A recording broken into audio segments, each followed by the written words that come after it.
The Cathedral of Light did not merely sit upon the hill, it dominated it, a marble fang piercing the heavens. Inside, the air was thick with the scent of frankincense and the heavier, copper tang of devotion. Dante, the High Inquisitor, and the celebrated Son of Light, stood before the massive golden baptismal basin. He was a creature of impossible beauty. His hair was a cascade of spun gold, his skin poss. Below the dais, a sea of faces looked up at him, nobles, peasants, and clergy alike, their expressions a uniform mask of adoration. They worshipped him not just as a priest, but as a living vessel of go. Dante dipped a ladle of cut crystal into the basin. The liquid inside was not water. It was a clear, viscous fluid that shimmered with a faint, hypnotic crimson hue, like a heartbeat trapped in glass. "The sacrament is potent today," Dante murmured.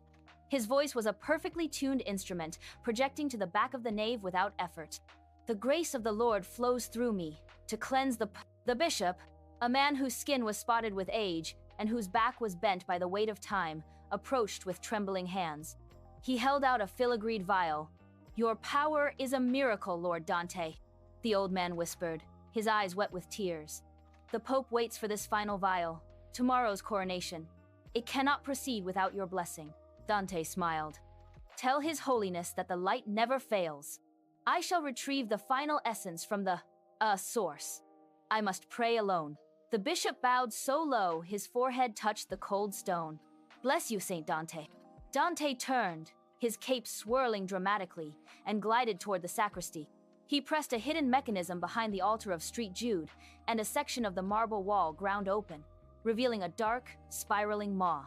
As he stepped into the darkness, the angelic choir faded, replaced by a sound that the public never heard. A low, rhythmic thrumming. Thump hiss. Thump hiss. It was the sound of industrial bellows, the mechanical heartbeat of the church. The pristine marble gave way to weeping limestone, slick with black algae. Dante pulled a scented silk handkerchief from his sleeve, pressing it firmly against his nose. The deeper he went, the stronger the stench became, a vile cocktail of ozone, rust, and the sickly sweet odor of charred flesh.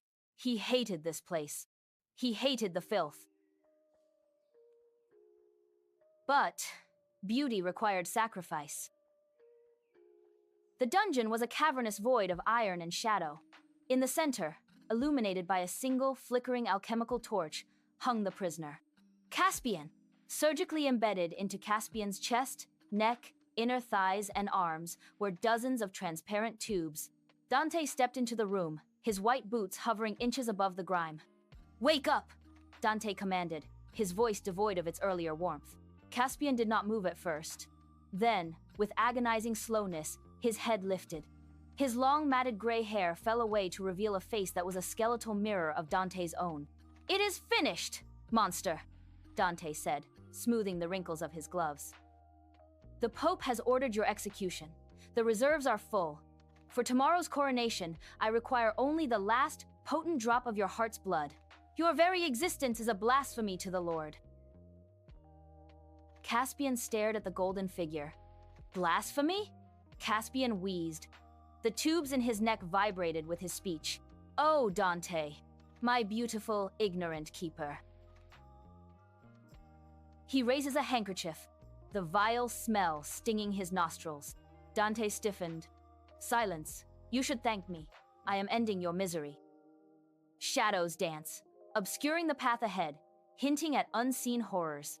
"Do you truly believe," Caspian whispered, his voice gaining strength, "that your so-called healing power, that golden light you wield, comes? I am the Son of Light. I am the Chosen One," Dante snapped, his composure cracking. "I have healed lepers. I have extended the lives of kings. You are nothing but a filthy blood bank, a parasite I have kept alive for the good of the church." Caspian coughed. A wet, violent spasm. Black, viscous blood splattered across the floor, spotting the pristine white leather of Dante's boots. Dante recoiled as if burned, wiping the spot frantically. "The Chosen One," Caspian mocked softly. "Look at you. 25 years have passed since we were born. You haven't aged a single day since we turned 18. You never sicken. You never bleed. You stand in the sun like a god, because I am blessed." Because you are feeding, Caspian roared, the sudden volume echoing off the damp stone. He strained against his chains, the metal biting into his wrists. 25 years ago, in this very dungeon, a woman branded a witch gave birth to twins. I have no kin. I was found on the altar steps. Lies. Caspian hissed. One child was born without a heartbeat, a stillborn. The other was so frail he wouldn't survive the night. I was the stillborn, Dante, and you were the dying runt. Dante froze. The hum of the blood pumps seemed to grow louder, filling his ears. To save you, Caspian continued, his eyes locking onto Dante's. Mother used forbidden dark magic. She resurrected me as a vampire, a creature of eternal endurance, and forged a cursed pact. My vitality would be eternally shared with you. Liar. Dante screamed, the denial tearing from his throat. You are a parasite, brother, Caspian said, his voice soft with pity. You are the shadow that thinks it casts the sun. Shut up! Blind rage took hold. Dante lunged forward, gripping the silver dagger with both hands. He plunged the blade violently into Caspian's chest, piercing the withered heart, shattering the sternum. Caspian did not scream, he did not thrash. Instead, he let out a long, shuddering sigh, as if setting down a burden he had carried since birth. With his remaining strength, Caspian gently lifted his skeletal hand. Kill me! And the pact breaks, Caspian whispered, blood bubbling at the corners of his lips. Brother, take my blood. Take it all. It is the last thing I can give you. Caspian's body went rigid. Then, the magic holding him together unraveled. Starting from the wound, his flesh turned to gray dust. His bones collapsed into powder. In seconds, the vampire was gone. Only a pile of coarse ash remained beneath the silver blade.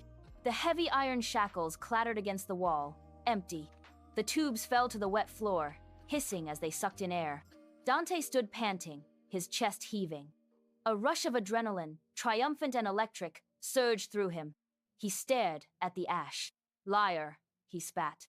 The devil's lies. I am the saint. Then, the agony struck. Dante clutched his chest and opened his mouth to scream, but the sound that emerged changed midway, transforming from... He fell to his knees. He looked at his hands in horror. The skin, once plump and fair, began to wither like a rotting apple. Liver spots bloomed across his knuckles in seconds. No. No! My power, my face! He reached up to touch his cheek.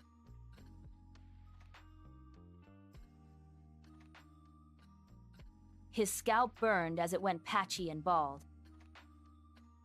His straight, proud back snapped forward, hunching into a painful, calcified arc. His teeth loosened in his gums, rattling like dice in a cup. Without the source, the false time had caught up. 25 years of stolen life, postponed by blood magic, were being collected in a matter of seconds. The Son of Light began to crawl on his belly. He clawed at the pile of gray ash that used to be his brother. With shaking, withered hands, he scooped up the dust and shoved it into his mouth. Help me, brother. Help me.